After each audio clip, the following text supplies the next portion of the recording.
reading a soliloquy from Timon of Athens.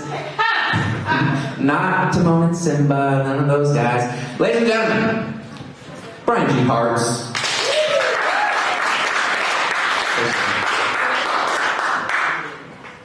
You know, the first time I met Casey Ross, I handed her a gun.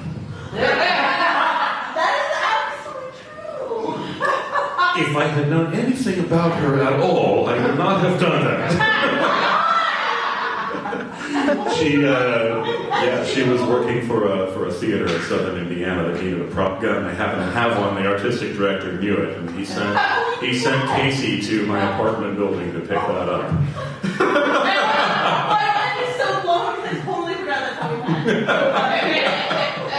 So years later, after we've been just basically casually acquainted through the theater scene, she contacts me out of the blue and says, "Hey, how would you like to do Timon of Athens?" And yes, Timon. Timon is a small, cute animal.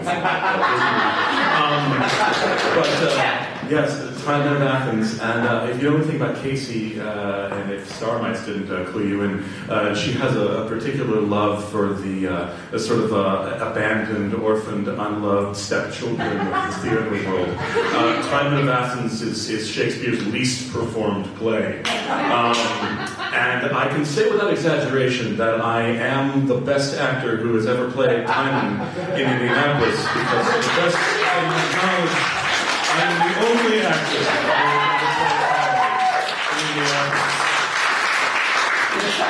played Timon. For those of you who aren't familiar with it, who's probably everybody.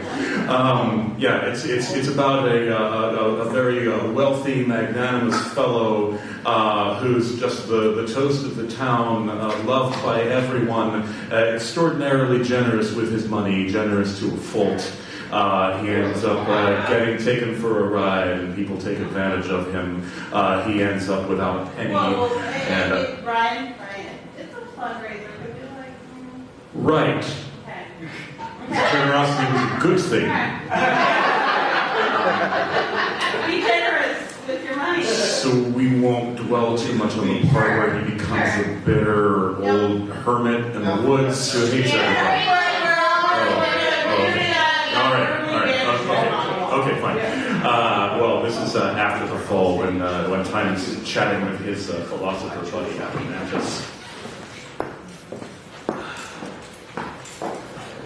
Thou art a slave, whom fortune's tender arm with favor never clasped, bred a dog. Hadst thou, like us, from our first swath proceeded the sweet degrees of this brief world affords to such as may the passive drugs of it freely command, thou wouldst have plunged thyself in general riot, melted down thy youth in different beds of lust, and never learned the icy precepts of respect, but followed the sugared game before thee. But myself, who had the world as my confectionery, the mouths, the tongues, the eyes, and hearts of men at duty, more than I could frame a point, the numberless upon me stuck, as leaves do on the oak, have with one winter's brush fell from their boughs and left me open, bare for every storm that blows. I to bear this that never knew but better is some burden. Thy nature did commend its sufferance. Time hath made thee hardened. Why shouldst thou hate men? They never flattered thee. What hast thou given? If thou wilt curse thy father, that poor rag must be thy subject, who in spite put stuff to some she-beggar, and compounded thee, poor rogue hereditary, and carry gone. If thou hast not been born the worst of men, thou hast been a knave and flatterer.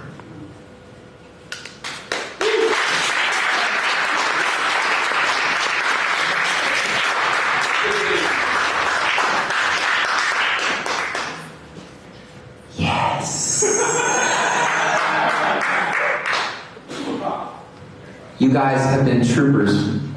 enjoying 6 years of Catalyst and looking into the future of year 7